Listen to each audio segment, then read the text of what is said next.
이 성경에는 한마디로 기록된 아주 확실한 진리들이 참 많이 들어 있습니다. 어떤 진리들은 여러 가지 말씀들을 다 종합해서 연구해서 결론에 내려야 되는 것들도 많이 있지만은 그러나 한 말씀으로 한 프레이즈로 딱 때려서 말씀하신 진리가 참 성경에 많이 있습니다. 근데 그 중에 우리가 생각해 볼 여지 없이 아주 확실한 한 진리의 프레이즈가 간단한 문구가 있는데 그것은 성경은 피 흘림이 없으면 무엇이 없다 그랬습니까? 죄 사함이 없다라고 말씀하신 것입니다. 피 흘림이 없으면 죄 사함이 없다. 그 말씀이 히브리서 9장 22절과 26절 사이에 있습니다. 22절부터 26절까지 있는 말씀 가운데 그 말씀이 기록되어 있는데 제가 한번 읽어보겠습니다.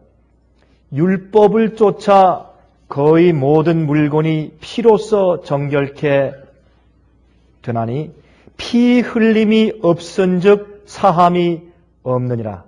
그러므로 하늘에 있는 것들의 모형은 이런 것들로서 정결케 할 필요가 있었으나 하늘에 있는 그것들은 이런 것들보다 더 좋은 제물로 할지니라.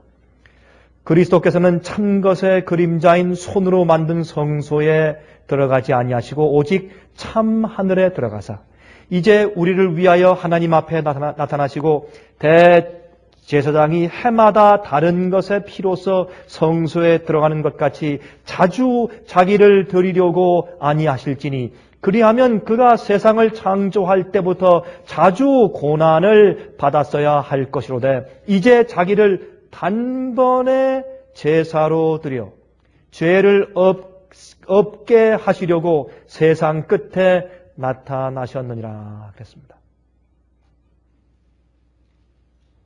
여기에 있는 두 가지 프레이즈를 제가 다시 읽겠습니다. 첫 번째, 피 흘림이 없은즉 사함이 없느니라. 이제 자기를 단번에 제사로 드려 죄를 없게 하시려고 세상 끝에 나타나셨느니라. 우리가 이 말씀을 읽을 때 이 두 가지 부분을 좀 자세하게 이해하는 것이 필요할 것입니다. 첫 번째, 피 흘림이 없인 죄사함이 없다. 이게 무슨 뜻입니까? 왜 이런 말씀을 하셨을까요? 물론 우리가 지은 죄를 우리가 피 흘려야 할, 우리가 죽어야 할 그 입장의 죄의 대가를 대신 지불하심으로 예수님께서 피를 흘리셔서 대속하신 사실을 상징하는 이야기죠. 물론 그 말씀이 맞습니다. 그러나 그 속에 더 깊은 의미가 있는 것을 우리가 이해하게 됩니다. 그 말은 뭐냐면 이것은 성소 제도를 염두에 두고 하신 말씀이죠.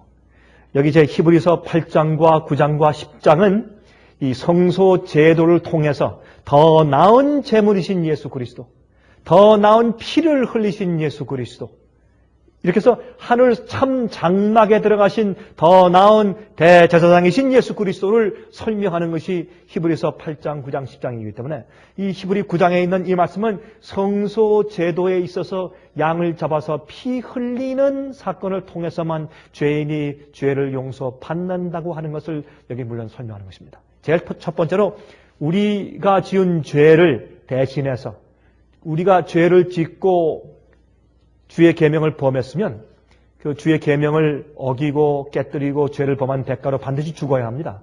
왜냐하면 이 법을 어긴 자를 그냥 놔두면 그 한 가지 실예가 되어서 온 우주에 하나님의 법의 고귀함과 절대적인 그 원칙과 중요성이 흐려져 버립니다. 다시 말해서 온 우주에 있는 거민들과 천사들이 하나님의 법칙이 뭐 그렇게 중요한 것이 아니구나. 주의 법칙이 뭐 그렇게 무서운 것 아니구나. 좀 어겨도 괜찮네. 하나의 상징이구나. 라고 이해될 것이기 때문에 죄를 용납하는 것은 온 우주의 파괴의 시초이기 때문에 하나님께서 그렇게 하실 수가 없는 것입니다.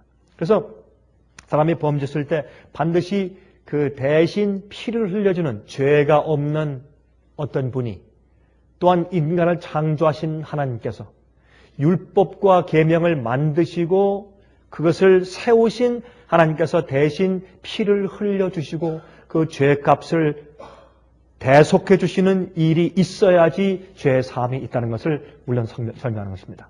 그래서 양을 가져오는 것이죠. 메시아를 가져오는 것이죠. 그러나 동시에 이 성소 제도에 있어서 피를 흘린다고 하는 그 의미는 뭐냐면 자기의 죄가 하나님의 아들의 피를 흘리게 했다는 사실을 깨닫고 슬퍼하게 되는 경험이 없이 우리 양심 속에서 죄책감과 그 죄 자체가 해결될 수가 없다는 것입니다. 이것이 참 중요한 얘기입니다. 물론 예수님께서 십자가에 돌아가셔서 우리를 위해서 대속의 죽음을 죽으신 것, 그것이 우리의 대속의 기초고 우리의 구원을 이루시고 구원을 마련해 놓으신 것입니다. 그러나 우리 쪽에서 그 아들의 피를 흘리게 한 죄가 바로 나의 죄라는 것을 깨닫고 내가 슬퍼하는 경험이 없이는, 다시 말해서 내가 양을 직접 죽이고 내가 양의 피를 흘리게 했다는 그 피를 흘리는 경험이 나의 경험화되기 전까지는 죄의 용서가 없다는 겁니다. 그게 성소에서 하나님께서 양을 가져와서 피를 흘리게 하신 것입니다. 하나님께서 무슨 양이나 염소나 아니면 숫송아지 같은 그런 동물들이 피 흘려 죽는 것을 보시기 기뻐하실까요? 그럴 수가 없죠. 우리 인간들도 동물들이 죽는 것을 보고 가슴 아파하는데 어떻게 하나님께서 동물들의 죽는 모습을 보고 주님께서 마음 가운데 즐거워하시겠습니까? 아니면 괜찮다고 느끼시겠습니까? 특별히 사람들이 이제 목을 따지 않습니까? 그 죄인이, 양을 데려간 죄인이 그 머리 위에 손을 얹고 자기 죄를 다 고백한 다음에 그 다음에 자기 품속에서 조그만 단돌 꺼내서 그 양의 목을 따는 것입니다. 이쪽 귀에서 이쪽 귀까지 쭉 목을 따는 것입니다. 그래서 그 양이 피를 흘리고 죽는 모습 볼 때 하나님께서 무엇이 즐거우시겠습니까? 하나님께서 생명이 있는 이 동물의 죽음을 보시면서도 마음이 아프시고 또한 좋지 않으신 것입니다. 그러나 그 수많은, 그 수백만, 수천만 마리 되는 양들과 그 짐승들이 죽었지 않겠습니까? 성소 봉사 제도를 통해서. 그 많은 짐승이 죽을 때 주님께서 그 양들을 죽게 하신 이유는 그렇게 하심으로 그 마음이 완악하고 딱딱하고 형식적으로만 가득 찬 그 이스라엘 백성들과 유대인들이 그 양의 목을 따면서 하나님의 사랑을 조금이라도 깨달을까 하는 그런 소원에서 양을 잡게 하신 겁니다. 그들이 양을 따고 목을 딸 때 그때 피를 흘리는 걸 보면서 내 죄는 내가 지었는데 왜 죄 없는 양이 대신 죽을까? 그 양이 죽으면서 눈을 크게 뜨면서 마치 입을 딱 벌리면서 내가 무슨 잘못을 했길래 나를 죽이십니까? 하는 그런 항의하는 듯이 놀라서 양이 바로 떨면서 피를 흘리며 죽는 모습을 볼 때 이 피를 흘림이 없이는 죄사함이 없는 겁니다. 피를 흘리는 것을 보면서 이 죄인의 마음 가운데 양심의 가책이 생기는 것입니다. 구속의 의미가 이해되는 것입니다. 왜 그럴까? 그리고 마음이 아파지는 것입니다. 나의 용서와 나의 구원을 위해서 어떤 다른 죄 없는 자가 돌아가야 합니다. 피를 흘려야 합니다.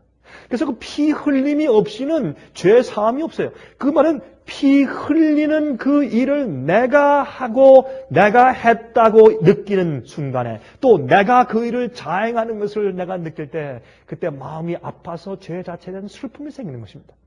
그렇게 해서 죄를 슬퍼하는 마음이 생길 때야 드디어 양심을 더럽히고 있는 죄책감과 그 죄 자체가 마음속에서 녹아나가고 해결되는 것입니다. 그래서 피 흘림이 없이는 사함이 없다고 성경에 말씀하는 것입니다. 하나님께서 그렇게 많은 양들과 짐승을 그렇게 죽임당하도록 내어주신 이유는 그렇게 완악한 인간의 마음이 그 장면을 보면서 좀 깨어나서 하나님의 구속의 사랑을 좀 이해할 수 있도록 하기 위해서 양들과 염소를 그렇게 많이 죽도록 허용하신 것입니다. 그런데 이 유대인들은 말이죠. 내가 죄를 지으면 내 집 뒷뜰에 양들 많이 있어. 나 부자인데 뭐. 염소도 많이 있고. 내가 또 죄 지으면 또 한 마리 끌고 가면 되지. 이렇게 해서 피 흘리는 일을 형식화시킨 백성들을 우리가 버림받은 하나님의 선택된 민족이라고 부르는 것입니다. 이것은 복음의 경험과 관계가 있는 것입니다. 그들이 그렇게 귀중하고 놀라운 성소 봉사 제도를 계속 경험하고 복음을 듣고 이해했지만, 그러나 그것을 그들 가슴과 마음속에 가져갈 수 있는 피를 흘리는 그 경험으로 자기들 가슴속에 가져가지 못했기 때문에 그들은 복음을 체험하지 못했고, 결국은 그들이 예수 그리스도의 십자가를 보고도 그들이 영원히 멸망당해 죽어간 것입니다.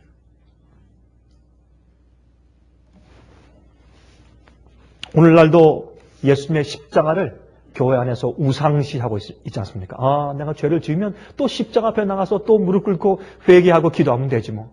이렇게 얘기해서 피를 흘리는 일이 없으면 죄 사함이 없다는 그 의미가 무엇인지 마음속으로 가져가서 경험하지 못한 그리스도인들이 얼마나 많이 있는지 모릅니다.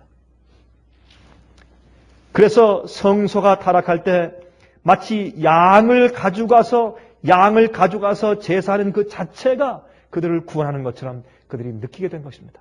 아닙니다. 양은 이미 양이 죽는 그 대가로 내 구원이 마련되었지만은 그 피 흘리는 일이 내 가슴 속에 있기 전에는 구원이 없는 겁니다. 이것은 굉장히 중요한 이해인데, 다시 말해서 예수님께서 십자가 위에서 수백 번 돌아가셨을지라도 예수님의 돌아가신 그 이유가, 예수님을 돌아가게 하신 그 피를 흘리게 하신 그 이유가 내 죄라고는 사실을 인지하고 내 속에서 내가 예수를 피를 흘리게 했다는 경험을 내 가슴 속에 하지 못하면 죄에 대한 슬픔이 있기 전까지는 죄 사함이 없다는 것입니다. 그러면 예수님의 십자가에 돌아가심 못지않게 중요한 것은 하늘 성소에서 예수님께서 우리 인간들을 구원하시기 위해서 역사하시는 중보사업입니다. 예수님의 중보사업은 각각 개인들에게 예수님의 십자가를 바라보고 어린 양이신 예수님의 죽음을 바라볼 때 그 죽음과 피를 흘린 사실이 바로 내 죄 때문이라는 사실을 깨닫게 하고 죄에 대한 슬픔을 갖게 하는 그 거룩한 성령의 역사를 베푸는 것이 바로 예수님의 중보사업입니다. 그래서 이 중보사업이 없이는 예수님의 십자가가 무효하게 되는 것입니다. 오늘날 기독교회가 예수님의 십자가에만 연연하면서 지금 현재 하늘 지성소에서 아니면 또 성소에서 봉사하셨고 봉사하시는 예수님의 현재 주소를 그렇게 무시하고 이해하지 못하는 이유가 바로 거기에 있는 것입니다. 옛날에 유대인들이 꼭 그랬습니다. 양만 끌고 가면 다 되는 줄 알았습니다. 십자가면 다 되는 줄 알고 있습니다. 아닙니다. 십자가에서 이루어진 그 사건이 나와 무슨 관계가 있는지 내 개인적인 체험이 되어야 하는 것입니다. 여러분, 그래서 그 당시에 유대인들을 사회 예수님께서 그 당시 성소 정결을 2번 하셨습니다. 예수님의 봉사 기간 초기에 한 번 하셨고 후기 끝 무렵에 한 번 하셨습니다. 2번 성소 정결을 하실 때 그거 왜 하셨습니까? 성소를 정결케 할 때 여러분 가만히 보세요. 성소 정결케 하는 일은 복음을 정결케 하신 것이요. 복음 사업을. 그들은 복음 사업을 어떻게 했냐면 사람들이 돈을 가지고 와서 성소에 바치면 구원이 이루어지는 것처럼 해서 성전세를 받았어요. 그리고 양과 염소를 가지고 오면 되는 것으로 해서 양과 염소를 꼭 가져오게 했습니다. 물론 가져오는 건 사실이지만.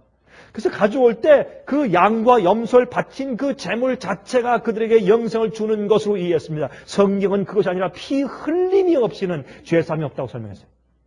그것은 무슨 뜻이냐면 여러분, 그 사람들이 양을 가져올 때 자기 집에서부터 그렇게 멀리 가져올 수가 없습니다. 그래서 여러분, 정성스럽게 자기가 고른 양을, 흠없는 양을 가지고 와야 돼. 안고 와야 돼요. 근데 그렇게 하지 않았습니다. 와서 성전뜰에서 그것을 샀습니다. 그 사고 파는데 이제 제사장들이 장사꾼들과 이제 짰습니다. 짜고서 한 몇 명이 오면 한 마리 양을 죽여서 피를 몇 명 대신해서 다 제사를 다 드려주고 나머지 양은 가져온 걸 전부 다 뒤로 빼놓으면서 다 팔았어요. 장사들과 제사장들이 다 짜고서 팔았습니다. 그래서 바쳤던 양을 또 되팔고 또 되팔고 이렇게 한 엄청난 그런 사기 행각이 있었습니다.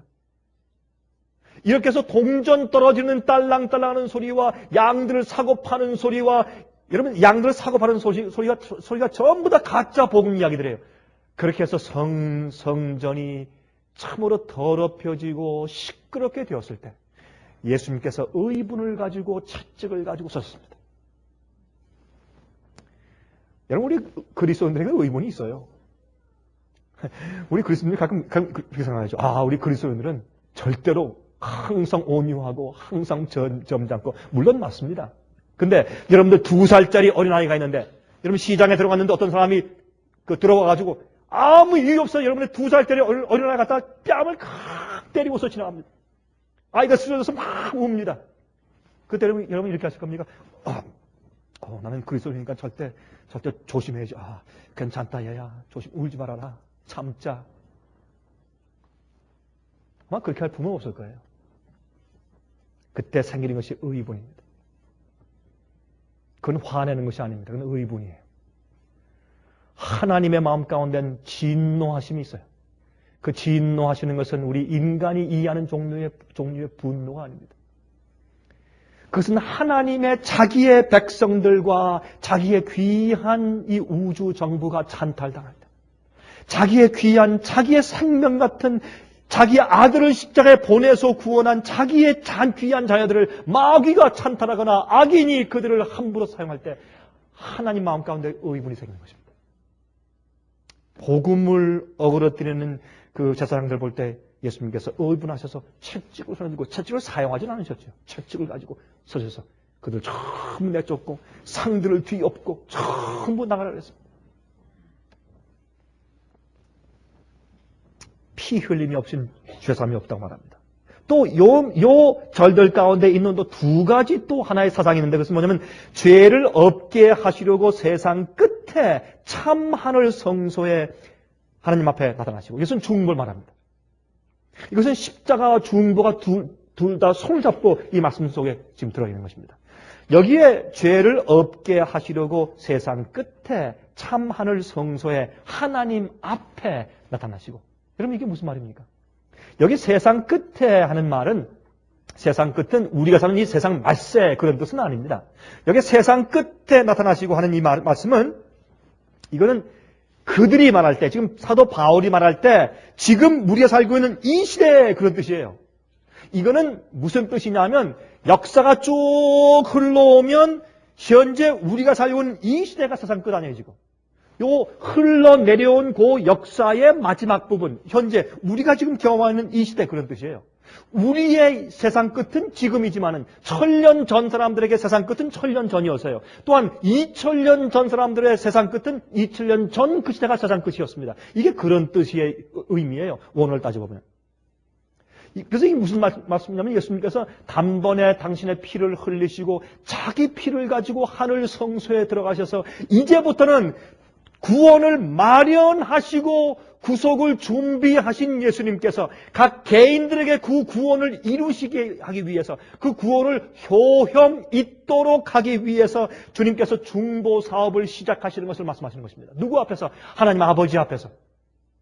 왜 하나님 아버지 앞에서요? 하나님 아버지와 죄인들을 화목시키는 것입니다. 그것이 중보 사업이고 그것이 구속이고 그것이 구원입니다. 예수님의 십자가 위에서 구원이 마련되고 준비되었으며, 예수님의 중보 사업을 통해서 드디어 각 개개인들이 그 효험을 받아서 이젠 하나님과 화목되어 주님의 구속과 구원 속으로 들어가는 것입니다. 이것이 복음의 이야기입니다. 이것을 이해하지 못하는 사람들은 엉터리 복음을 가르치고, 많은 사람들이 엉터리 복음 속에서 마치 유대인들이 양을 가지고 가면 그 양 자체가 구원을 이루어주는 것처럼 오해하고 사는 것입니다. 그러나 성경은 말하기를 피 흘림이 없이는, 아무리 양을 수만 마리 가져갔을지라도 그 양을 목을 따고 죽이면서 죄 없는 양이 내 죄 위에 돌아가신 사실을 인식하고 죄에 대해서 슬퍼하는 마음을 느낄 때 드디어 구원이 그 죄인의 마음속에서 이루어지는 것입니다. 근데 그 일을 하도록 도와주는 일이 바로 예수 그리스도의 중보 사업이라, 그것을 성경이 지금 설명하고 있는 것입니다. 십자가로 구속이 끝나는 것이 아닙니다. 중보는 변호사와 같은 역할인데, 죄가 계속되는 한, 죄가 계속 진행되는 한, 또한 마귀의 고소가 계속되는 한 중보자가 필요해요. 변호사가 필요합니다. 누가 아무리 우리가 한 번으로 이겼다고 할지라도 계속적으로 고소가 들어오는 한 우린 변호사를 사야 돼요. 이건 변호사가 없이는 법정할 수가 없습니다. 마찬가지입니다. 그래서 이 마귀의 고소가 계속 있는 한, 죄가 계속 진행되고 있는 한 변호사가, 중보자가 우리에게 필요한 것입니다.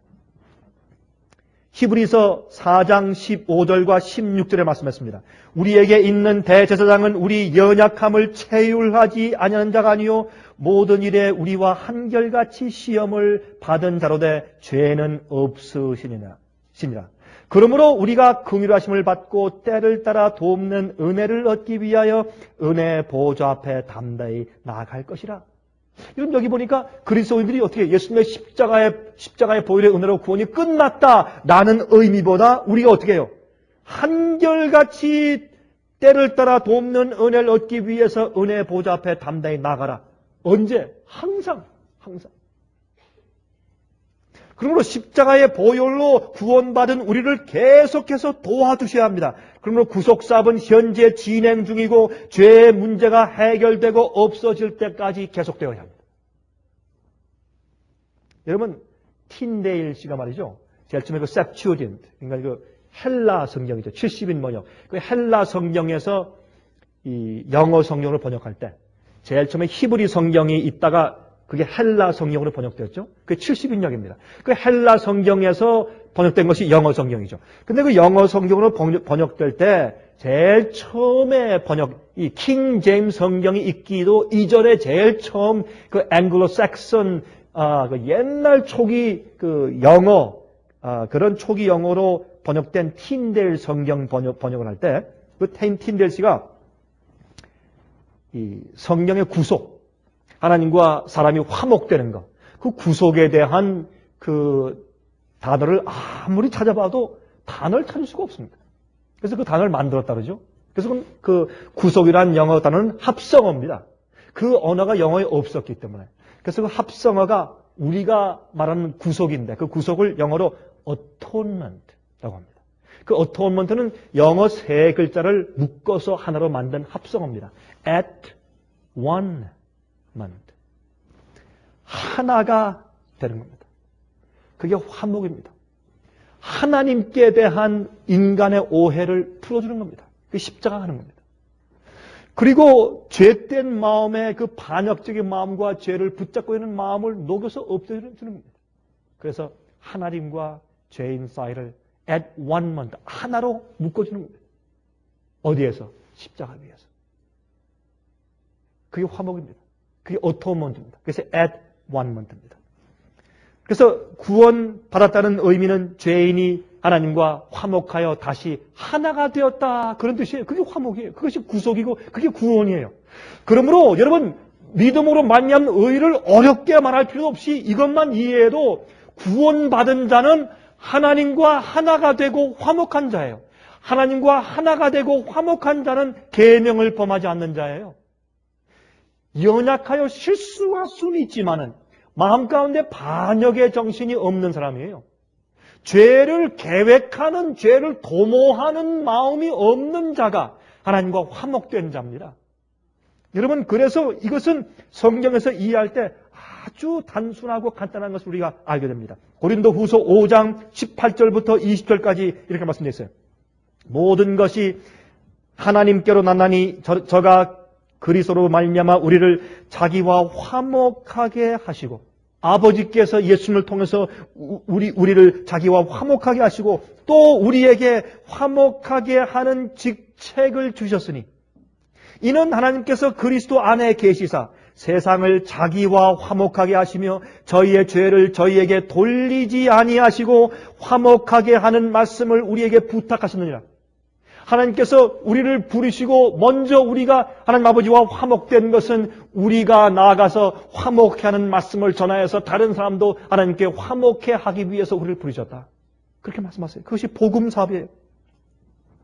이러므로 우리가 그리스도를 대신하여 사신이 되어 하나님이 우리로 너희를 권면하시는 것 같이 그리스도를 대신하여 간구하노니 너희는 하나님과 화목하라. 너희는 하나님과 화목하라. 여러분, 내가 지금 하나님과 화목해 있는지 있지 않는지 그건 자기 양심은 아는 겁니다. 어떤 것이 하나님과 내 사이를 가로막고 있는지 자기는 아는 겁니다. 내가 정말 하나님과 화목하고 있는지, 하나님과 내 사이에 아무런 막힌 것이 없는지. 네?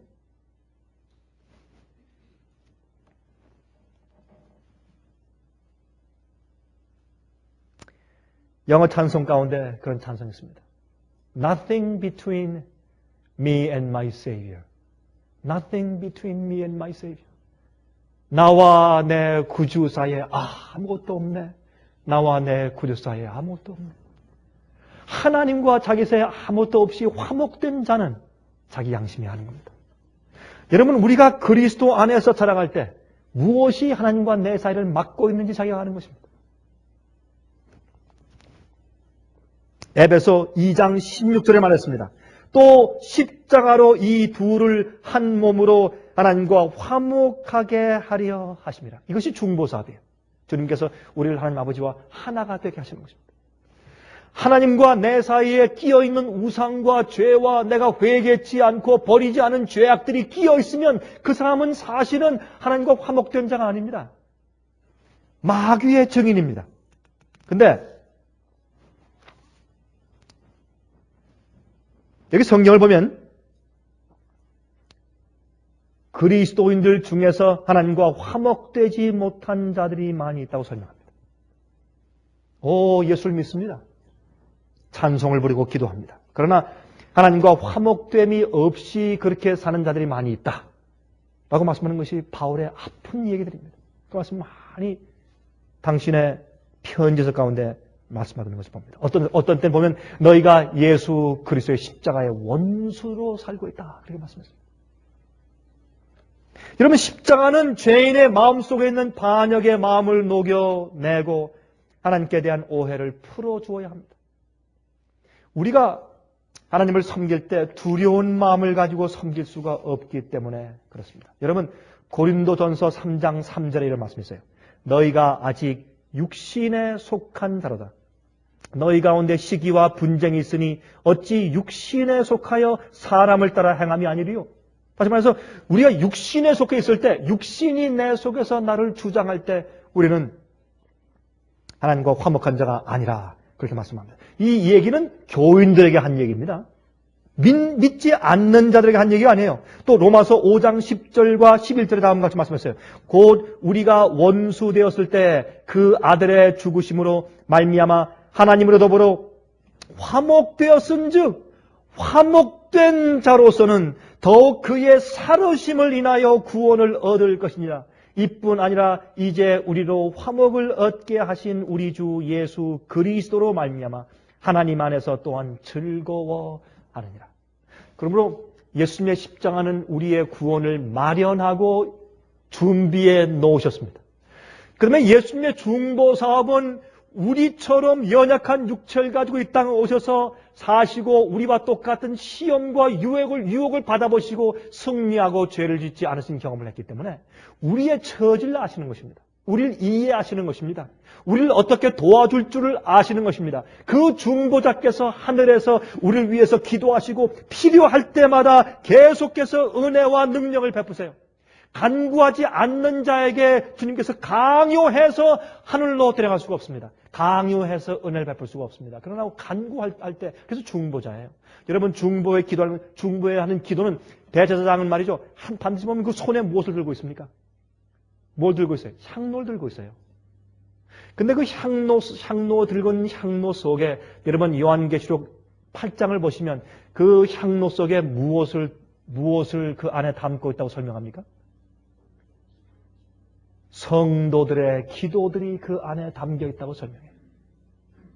그러므로 중보자는 어떤 분인가? 예수님은 십자가에 돌아가신 다음에 우리의 구원을 이루어 놓고 하늘에 올라가셔서 이제부터 무엇을 기다리느냐 하면 피를 흘리지 않으면 죄사함이 없는 그것을 주께서 말씀하신 것처럼 우리 마음 가운데 죄의 책감을 가지고 용서받을 마음의 소원을 가지고 저 앞에 나와서 기도하는 그 기도를 들으시기 위해서 항상 기다리시는 겁니다.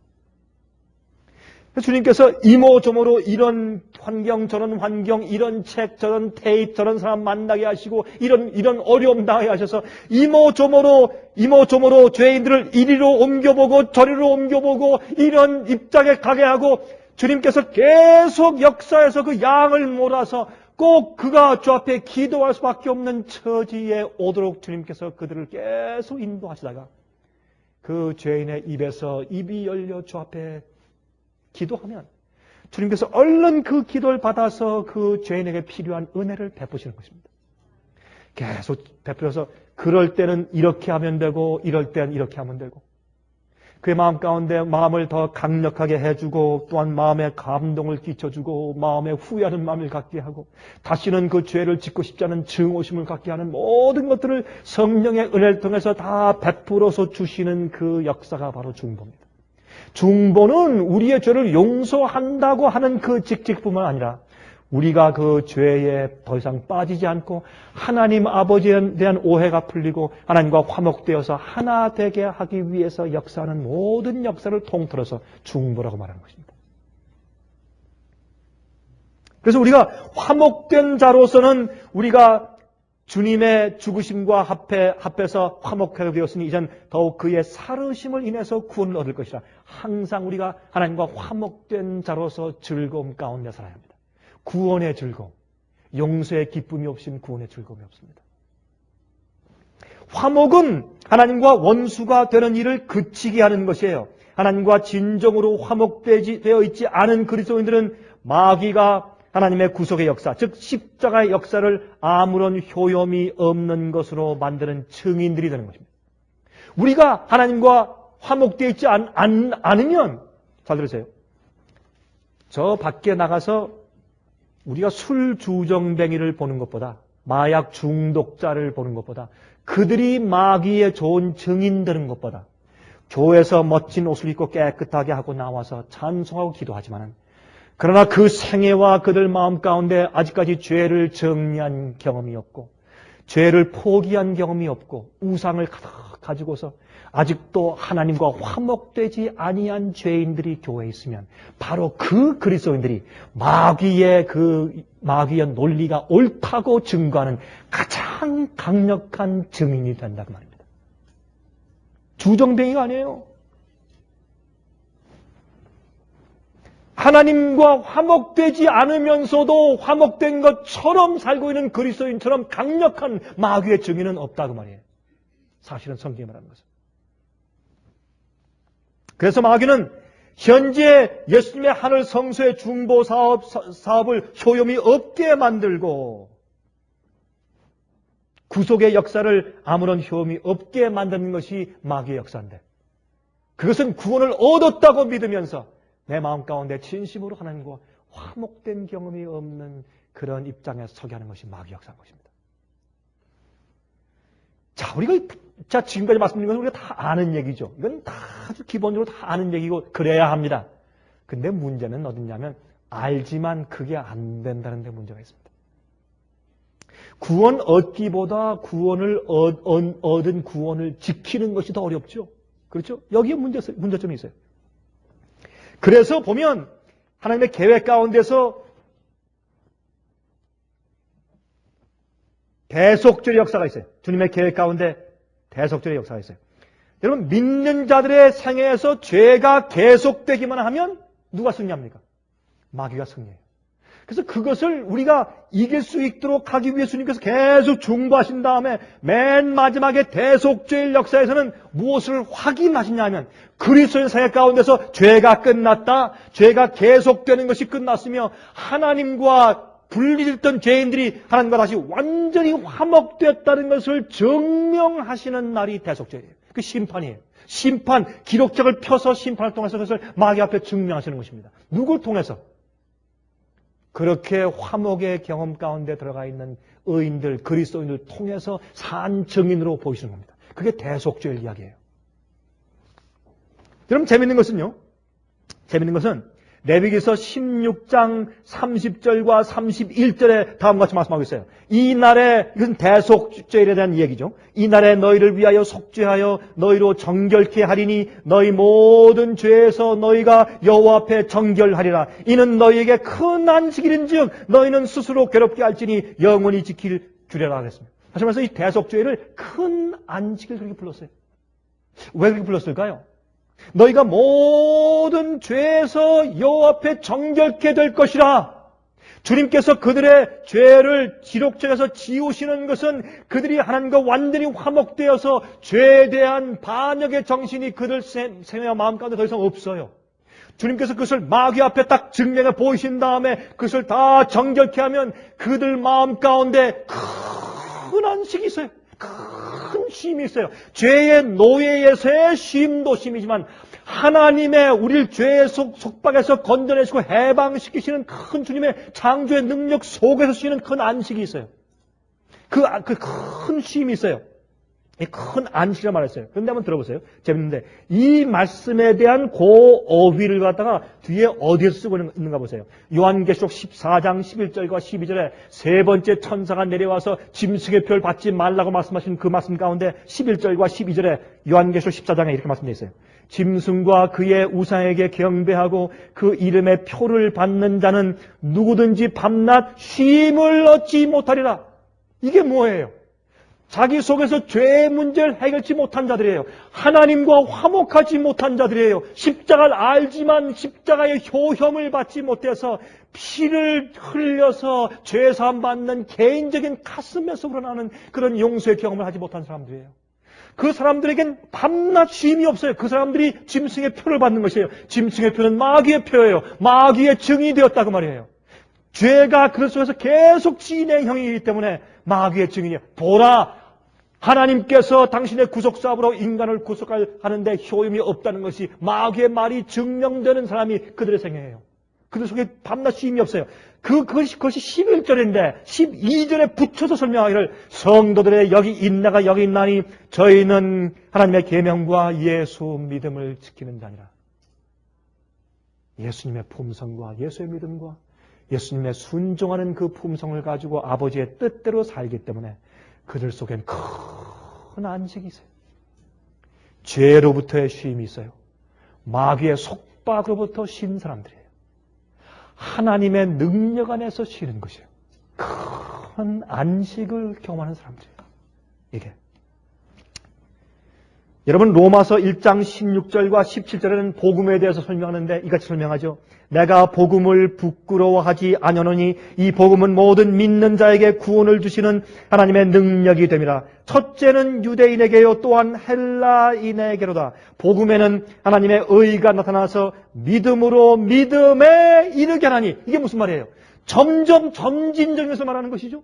처음에 우리가 하나님과 화목하게 되는 것은 우리가 어린아이로 하기 때문에 아주 화목하는 것이 어떻게 해요? 처음엔 적을지 몰라요. 그러나 하나님을 아버지를 이해하는 마음과 주님의 사랑을 이해하는 마음과 피로 쇠사함받는 경험이 점점 커질수록 이 믿음에서 더 큰 믿음으로 우리가 하나님과 화목하는 우리 마음의 경험이 점점 커져서 더 이상 죄나 마귀의 역사가 내 속에 발을 들여놓을 것이 전혀 없게 하나님을 아는 사랑으로 가득 차는 것입니다.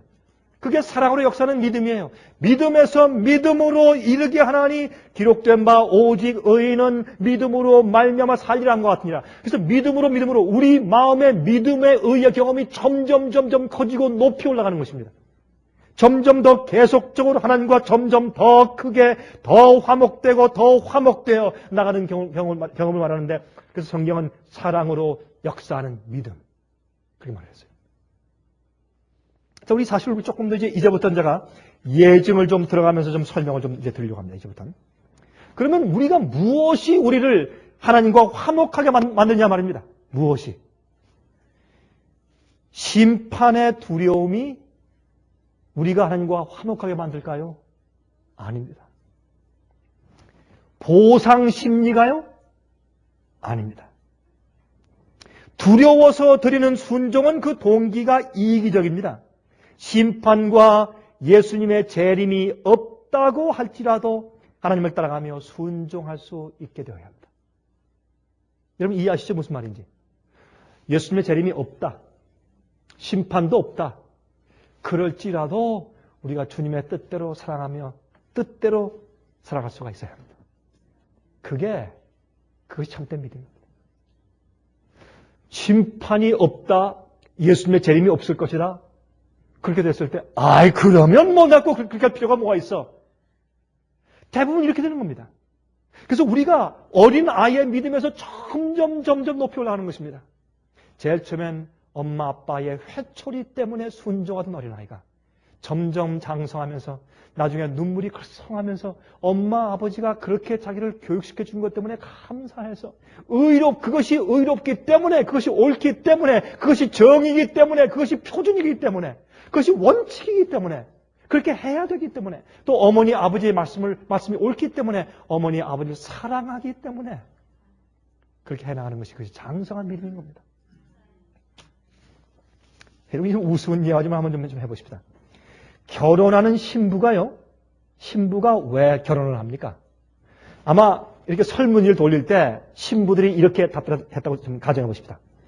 내가 그 쇼핑 윈도우에 있는 그 예쁜 신부 옷을 입고 싶어서요. 그러면 우리 어떻게 느끼겠습니까? 좀 정신 나간 신부 아니겠습니까? 좀 덜 떨어진 신부라고 느껴지겠죠? 좀 행복하긴 틀렸다. 이런 마음이 들겠죠? 아니면, 내 친구 결혼식에 가니까 큰 웨딩 케이크. 그거 한번 잘라서 큰 맛있는 케이크 한번 막 먹고 싶어서 그렇게 답변했다면. 어떻습니까? 자들겠죠. 목사님, 그건 말도 안 되는 예정을 드십니까? 사실이 그래요, 근데. 우리 생활 가운데 그래요. 하늘이 그리워서. 새 예루살렘의 거민이 되기 위해서. 큰 기업을 얻기 위해서, 보상을 받기 위해서. 똑같은 얘기 아닙니까? 여러분, 그런데 예쁜 옷을 입고 한번 말취해보기 위해서 또 그 웨딩 케이크를 잘라서 그 맛있는 케이크를 좀 맛 좀 보기 위해서 그런 동기를 가지고 결혼식에 가는 사람도 있어요. 누구예요? 플라워 걸. 꽃 뿌리며 들어가는 조그만 어린아이. 그런 동기로 가요. 나 싫어, 엄마. 너 가면 있잖아. 그 웨딩 케이크 이거 있지. 너 그거 2개 줄게. 참 맛있다. 그래. 저거 꼭 2개 줄 거지. 그래, 2개 줄게. 너 그리고 널 위해서 예쁜 옷 만들어줄게. 신부 옷처럼 예쁜 옷 만들어줄게. 정말이야, 엄마? 나 싫은데. 거기에 꽃도 달아줄게. 정말이야? 그래. 그래서 가는 겁니다. 꽃을 뿌리며. 결혼식에 참석해서 웨딩 마치를 해요. 그러나 신부가 아닙니다. 여러분, 이거는 심각한 얘기입니다, 사실은. 또, 어떤 신부가 이렇게 답변했습니다. 다이아몬드 결혼 반지와 선물을 갖고 싶어서. 이런 사람은 신부가 아닙니다.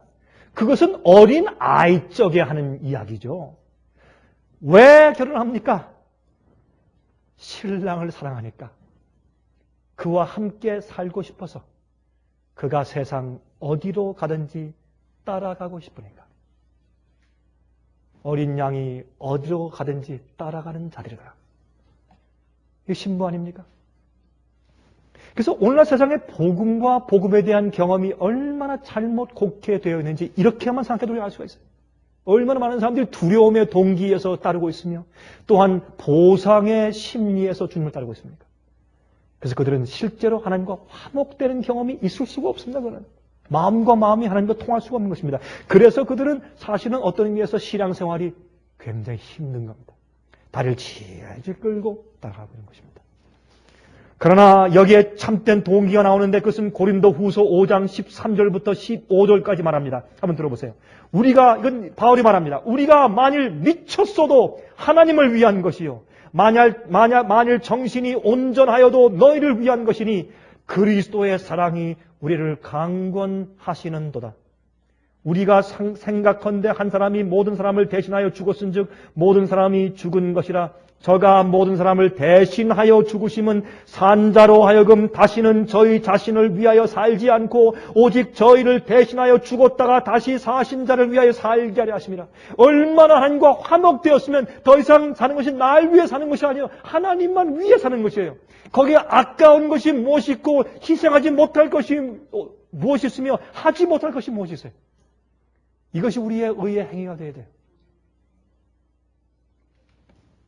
그래서 계시록 19장 7절 8절에 말씀하기를 우리가 즐거워하고 크게 기뻐하여 그에게 영광을 돌리세 어린 양의 혼인 기약이 이르렀고 그 아내가 예비하였으니 그에게 허락하사 빛나고 깨끗한 세마포를 입게 하셨은즉 이 세마포는 성도들의 옳은 행실이로다 하더라.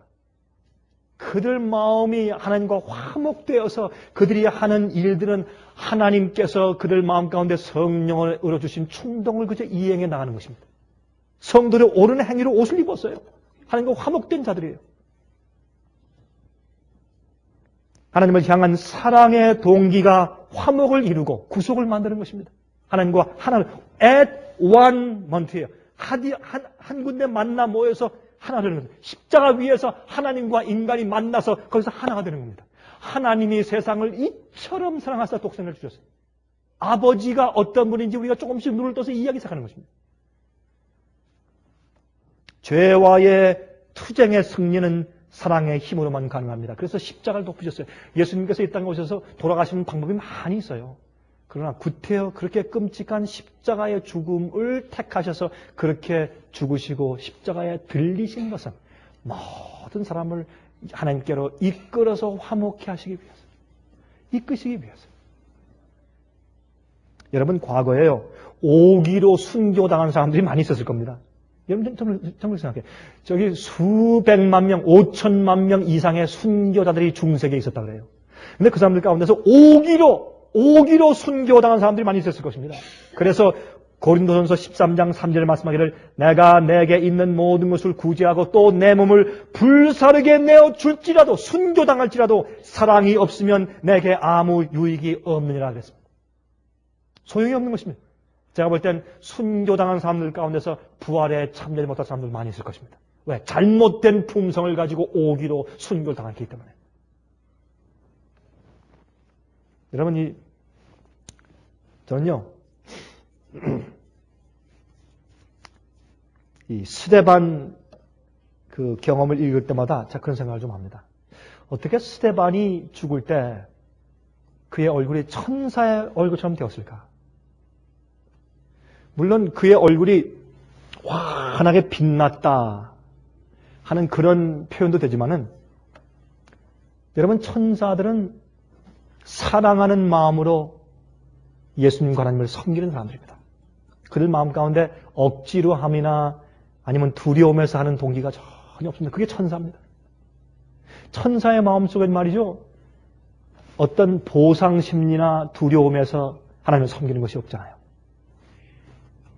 스데반이 돌에 맞아 죽는데도 억지로 하거나 내가 꼭 이렇게 해야 될 필요가 있나 하는 게 전혀 없는 것이, 그런 마음이 없는 것이 하나님을 사랑하는 그 화목된 마음이 100%예요. 완전히 하는 거 화목되어서.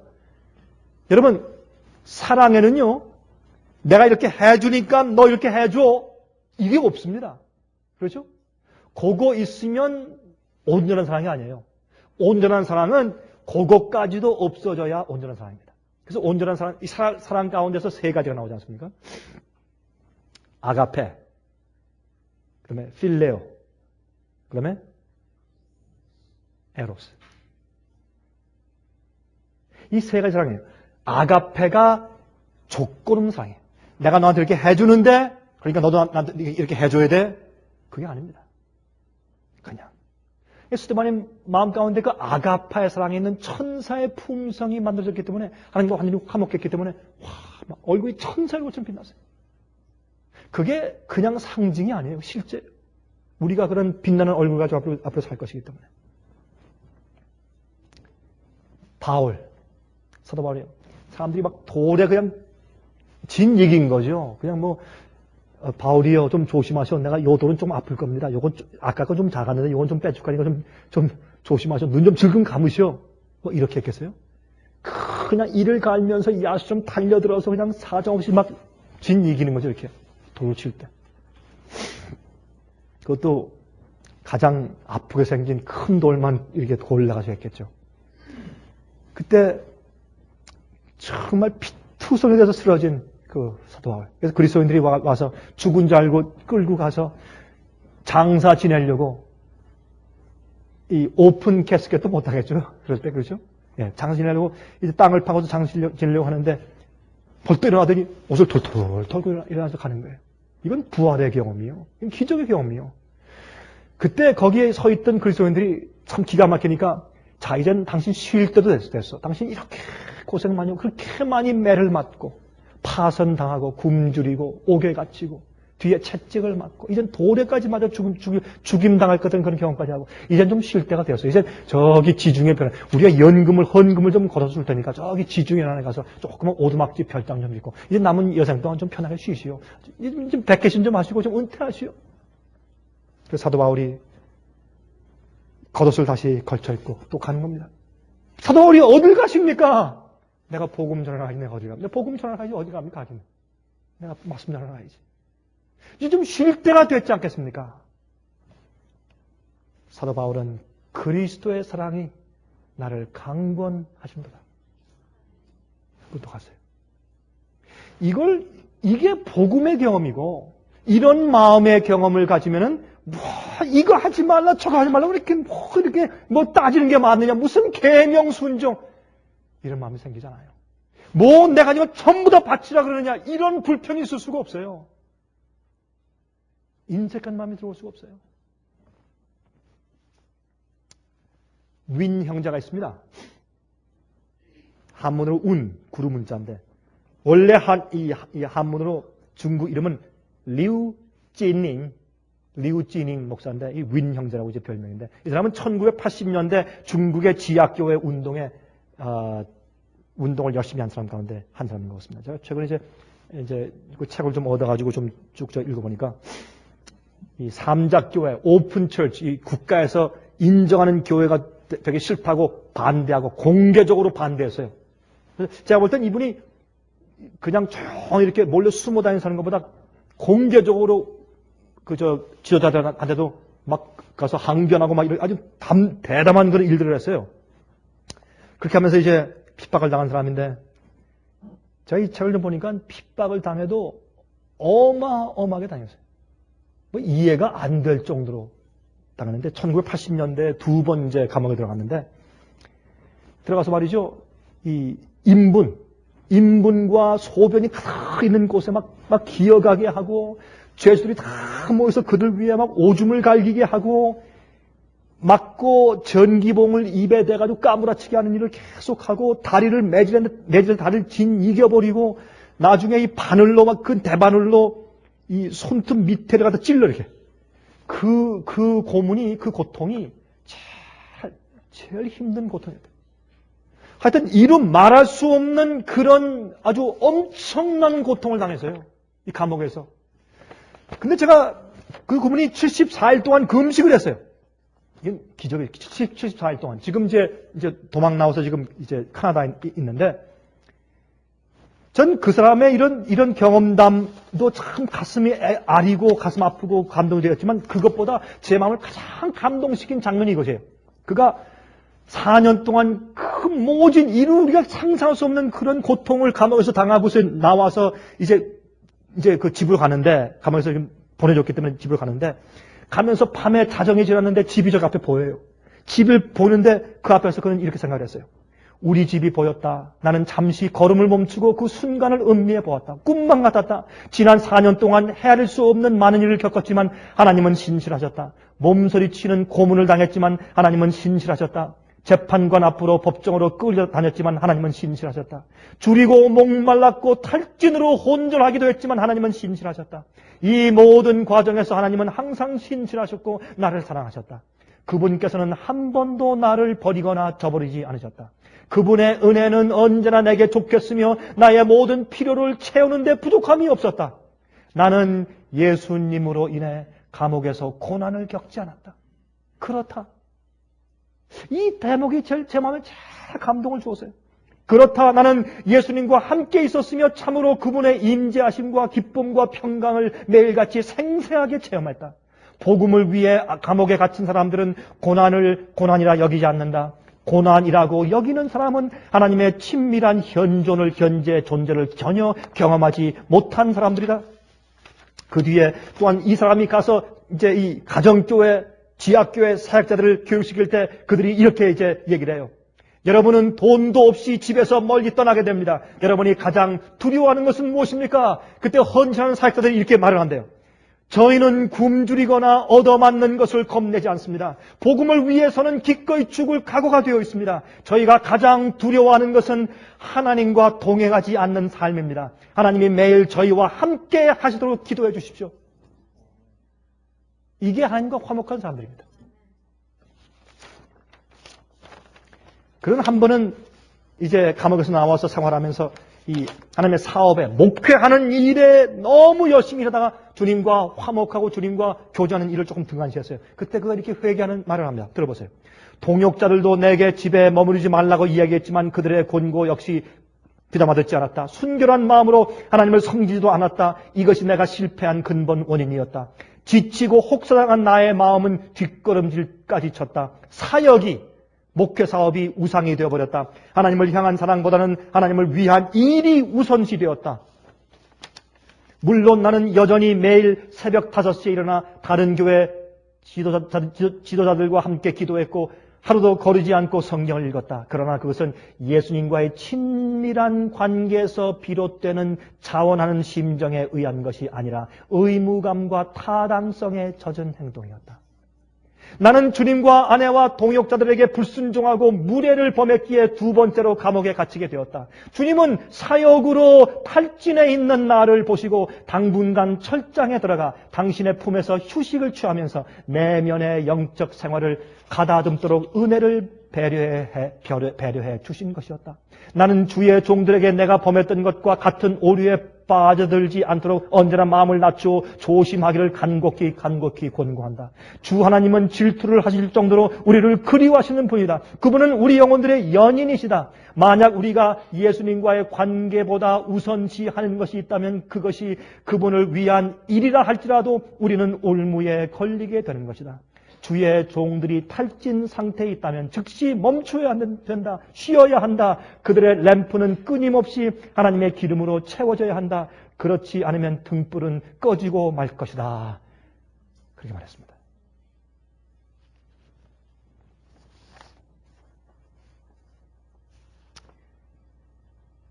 만약 우리가 예수님과의 관계보다 우선시한 것이 있다면 그것이 그분을 위한 일이라 할지라도 우리는 올무에 걸리게 되는 것이다. 여러분, 우린 정말 하나님과 화목되어 있습니까? 주님께서 성령으로 이렇게 해라, 이만큼 희생해라, 이것을 다하라, 이렇게 굴복해라, 그렇게 요청하실 때 우리가 어느 만큼 합니까? 또 우리 마음 가운데 정말 큰 안식이 있느냐 말입니다. 하나님과 정말 화목해 되시기를 간절하게 바랍니다. 하늘에 계신 우리 아버지, 성신으로 우리 마음 가운데 하나님의 사랑을 부어주심으로 저희를 아버지와 화목해 해주시기를 간절하게 기도합니다. 우리 마음속에 그런 사랑이 없는 것을 우리가 인정하고 우리 속에 선함이 없음을 인정합니다. 주여 저희를 도와주시고 예수 그리스도의 중보 사업이 우리 각 개인들에게 효험이 있어서 우리의 기도가 주님의 손에 있는 향로 속에 들어가게 해 주시옵소서. 그리고 저희의 기도를 들어주시사 우리 마음 가운데 하나님께서 우리에게 말씀하시는 어떤 것이라도 아무런 치료함이 없이 할 수 있을 정도까지 사랑으로 역사하는 믿음의 장성한 분량이 생기게 도와주시옵소서. 우리가 믿음에서 믿음에 이르기를 원하오니 주여 저희를 도와주시옵소서. 예수 그리스도의 거룩하신 이름으로 간절하게 기도합니다.